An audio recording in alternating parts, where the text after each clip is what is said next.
Et si nous prenions la décision de rendre nos vies plus simples? Si nous commencions à prendre du plaisir en faisant beaucoup plus, mais avec moins de ressources? Si retourner à l'essentiel devenait pour chacun d'entre nous un objectif? Je m'appelle Lionel Clément et depuis une dizaine d'années, j'ai décidé de mener une vie plus simple, plus en adéquation avec mes valeurs. Durant ces 10 années, j'ai travaillé à mener une vie plus frugale et j'ai découvert que c'était absolument pas une vie triste, ennuyeuse et pleine de frustration. J'ai découvert dans la frugalité une forme d'abondance qui aujourd'hui me rend pleinement heureux, même si je suis encore loin, très loin d'être arrivé. Et je suis convaincu que cette quête de simplicité est la quête de ma vie. J'ai créé les chemins de la frugalité pour partager mon expérience, mes découvertes, mais aussi pour vous inspirer et vous donner envie, à vous aussi, de faire de l'essentiel le tout de votre quotidien. Je vous souhaite de passer un excellent moment avec moi sur ces chemins qui, au final, ne nous mènent qu'à nous-mêmes.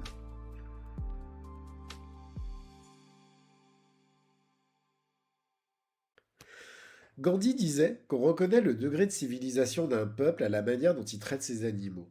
Alors si on prend simplement cette citation et qu'on essaie de se l'appliquer à nous-mêmes, et bien force est de constater qu'on n'est pas loin du tout dernier degré. Enfin, pas du degré le plus haut, hein, du degré en fait zéro. On vit en permanence en pleine dissonance cognitive. D'un côté, on est capable de s'émouvoir, et à raison, du sort de nos animaux de compagnie. On ne peut pas imaginer, par exemple, qu'un chien ou qu'un chat puisse être maltraité. On s'indigne sur les réseaux sociaux et on va même réclamer les peines les plus dures quand un cas de maltraitance animale est dénoncé. Mais de l'autre, tous les jours, on met dans notre assiette de la viande. Et pratiquement aucun d'entre nous se pose la question de la manière dont cette viande a été produite. C'est-à-dire, parce que la viande, c'est pas qu'un simple produit, la manière dont les animaux qui ont été tués pour que nous mangions cette viande ont été élevés. Dans cet épisode, je voudrais interroger notre consommation de viande. Est-ce qu'il est déjà éthique d'en manger? Est-ce qu'elle est indispensable à notre survie? Quels sont les impacts de l'élevage? Et puis surtout, c'est quoi les alternatives qui existent aujourd'hui pour ne plus consommer de viande? Et premièrement, je voudrais parler de l'élevage industriel. Parce que l'élevage industriel, c'est une vraie machine à générer de la souffrance animale. Aujourd'hui, il faut savoir qu'en France, plus de 90% de la viande qui est consommée est issue d'élevage industriel. Et cette viande industrielle, on la trouve de partout. On la trouve dans notre supermarché, bien entendu, mais on la trouve aussi chez beaucoup de nos bouchers. C'est vraiment dans l'après-guerre, et surtout à partir des années 70, que l'industrie de la viande, elle prend son essor. Auparavant, en fait, la viande, c'est un truc rare dans les assiettes. C'est un luxe qu'on réserve à certains jours, comme le dimanche ou encore les fêtes, mais absolument pas un aliment qu'on va consommer tous les jours. C'est l'essor de la grande distribution qui démocratise la viande et en fait un produit de consommation courante. En fait, avoir un morceau de viande à chaque repas dans son assiette, c'est devenu un objectif pour la majorité d'entre nous. Et puis un objectif qui est soutenu à grand renfort de publicité, de discours médicaux qui vont vanter, par exemple, les bienfaits de la viande pour la santé. Je ferai un épisode, par exemple, sur le mythe de la protéine, mais très clairement, euh, on nous a vraiment vendu le fait que la viande, elle était indispensable à notre bien-être. Sauf que derrière chaque morceau de viande, eh ben, il y a un être sensible, il y a un animal qui a été élevé et qui a été abattu pour qu'on puisse le manger. Et ça, en fait, c'est assez marrant parce que, enfin, marrant, non, ça ne l'est pas, on refuse en fait de le voir. D'ailleurs, quand on le voit, on manque pas à nouveau de s'indigner. Par exemple, quand l'association L214, il y a quelques années, dénonce en vidéo les conditions d'abattage des animaux dans les abattoirs français, ou encore leurs conditions de vie dans les élevages industriels, eh ben, on a été tous très nombreux à juger cette maltraitance inacceptable. Mais sans faire à aucun moment la relation entre la viande que nous avons dans notre assiette et les images qu'on voyait à l'écran. Aujourd'hui encore, au moment où j'écris ces lignes, l'élevage industriel constitue, à l'échelle mondiale, une des plus importantes, si ce n'est la plus importante machine à générer de la souffrance et de la maltraitance. Chaque jour, rien qu'en France, sont abattus plus de 3 millions d'animaux uniquement pour notre alimentation. Alors personnellement, je trouve le chiffre tellement énorme et monstrueux que j'arrive même pas à me le représenter. Sans oublier Bien entendu, des animaux qui grandissent dans des espaces minuscules pour gagner en productivité, puisque l'objectif de tout ça, c'est des gros sous, hein, c'est pas l'alimentation, c'est de l'argent. Des pratiques cruelles comme la castration, le bécage, c'est-à-dire le fait d'enlever le bec des animaux, des volatiles, des poules, etc., pour pas qu'elles se blessent entre elles, ce qui est normal dans des espaces aussi restreints de vie. Ou aussi, on a beaucoup parlé du broyage des poussins qui est maintenant interdit, mais par contre le gazage des poussins, lui, est toujours autorisé. Donc, ce qui fait que globalement, ça revient exactement au même. Et puis, bien sûr, les maladies liées à leurs conditions de vie, qui sont traitées à grand renfort d'antibiotiques, qui, on y reviendra, posent aussi beaucoup de problèmes par rapport à notre santé humaine. Il y a aussi un vrai impact environnemental de l'élevage. Au-delà de l'horreur de l'élevage, des conditions d'élevage même, hein, l'élevage industriel a un impact terrible sur l'environnement et le réchauffement climatique. Aujourd'hui, dans le monde, l'élevage, il est responsable de 15% des émissions de gaz à effet de serre. Et en fait, ce pourcentage, c'est pas un pourcentage qui baisse. En fait, il fait qu'augmenter. Pourquoi? Parce que la demande en fait en viande est de plus en plus importante. Et il faut savoir que c'est plus de 70% des terres agricoles qui sont juste utilisées pour produire l'alimentation des animaux d'élevage. Ce qui est incroyable, ça veut dire qu'on utilise des terres agricoles qui pourraient être utilisées pour nous nourrir tous, juste pour nourrir des animaux qui vont nous nourrir. Il y a quelque chose de complètement schizophrène là-dedans quand on y réfléchit. Sans oublier que l'élevage, il est aussi très gourmand en eau, puisqu'il faut plus de 50 litres d'eau pour produire un seul petit kilo de bœuf. L'élevage, c'est très clairement l'activité humaine la plus gourmande en eau. Sans oublier ensuite la pollution liée à l'élevage, la dégradation des sols et puis les impacts de l'élevage sur la biodiversité. Et puis il y a aussi un impact très négatif de l'élevage sur la santé humaine. Alors le premier impact dont j'ai parlé un petit peu plus tôt, hein, et c'est pas le moins négligeable, c'est notre résistance de plus importante aux antibiotiques.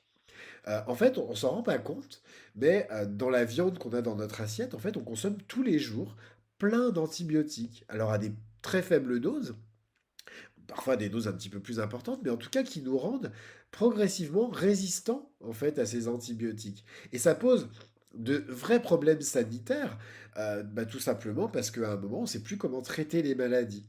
Donc à court terme, eh ben, il y a une hausse de la mortalité, faute de traitement efficace, hein. Si on n'est plus, si on est plus réceptif à un traitement, pas forcément, il peut y avoir pour nous une issue fatale, mais également à plus long terme, puisque, il y a une fragilisation de plus en plus importante, qui rend possible, voire inévitable, par exemple, des prochaines pandémies.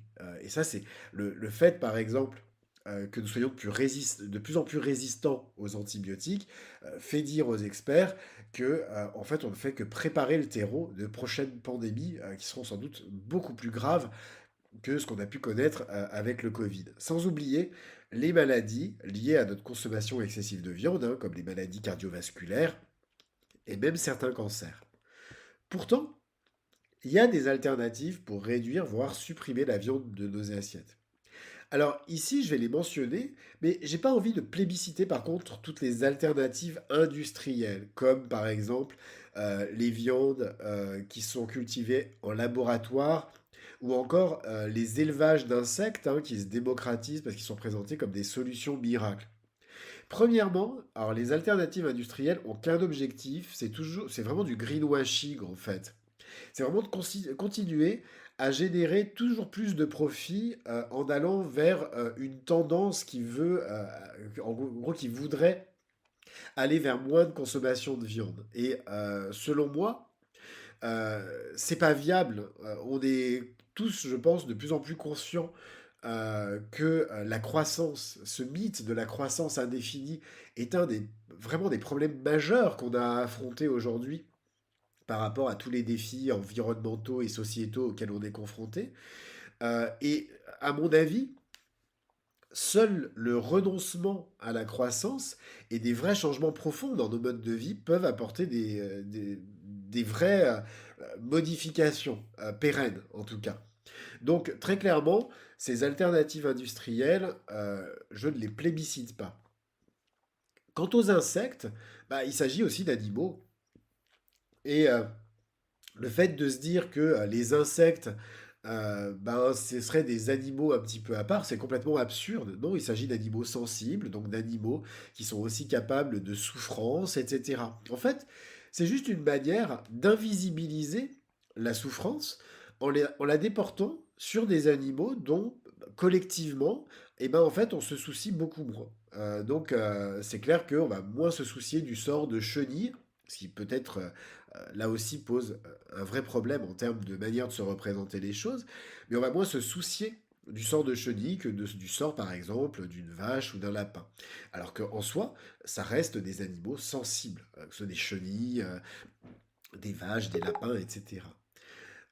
Donc eux aussi, ces insectes, eh ben, ils aspirent comme nous fondamentalement à la vie. Alors, si vous voulez simplement réduire votre consommation de viande, eh ben moi j'ai un vrai conseil, hein. Acceptez de payer le vrai prix de la viande. Alors ça signifie choisir des éleveurs en fonction de deux critères, c'est-à-dire leur méthode d'élevage et puis les conditions d'abattage. En fait, aujourd'hui, ça c'est une traçabilité qui n'existe pas. Aujourd'hui, on va nous dire d'où vient par exemple tel morceau de viande, mais on nous dit absolument pas comment exactement il a été élevé et surtout comment exactement il a été abattu. Bref, euh, sans ça, pour moi, ça reste un non-sens aujourd'hui, ou en tout cas une profonde dissonance cognitive que de continuer à consommer de la viande.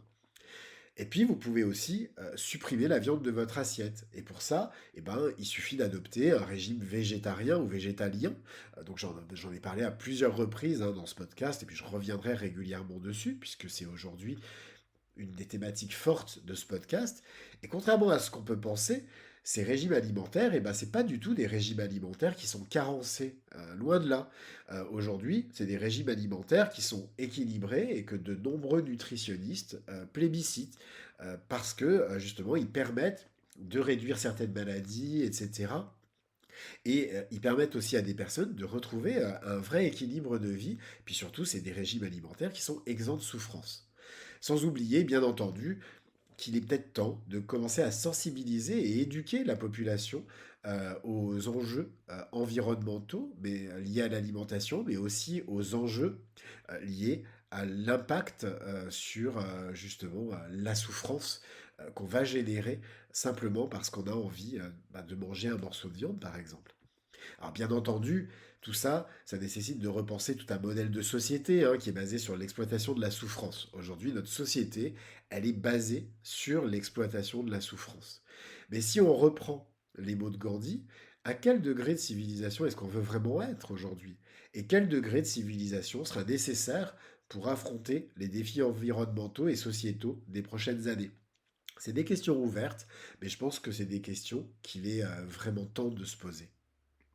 Cet épisode des chemins de la frugalité est maintenant terminé. Alors comme d'habitude, je vous invite, si vous aimez mon podcast, à vous y abonner, à lui mettre 5 jolies étoiles sur votre plateforme de podcast préférée, et puis pourquoi pas aussi à déposer un commentaire parce que c'est quelque chose qui va beaucoup m'aider à bien le référencer.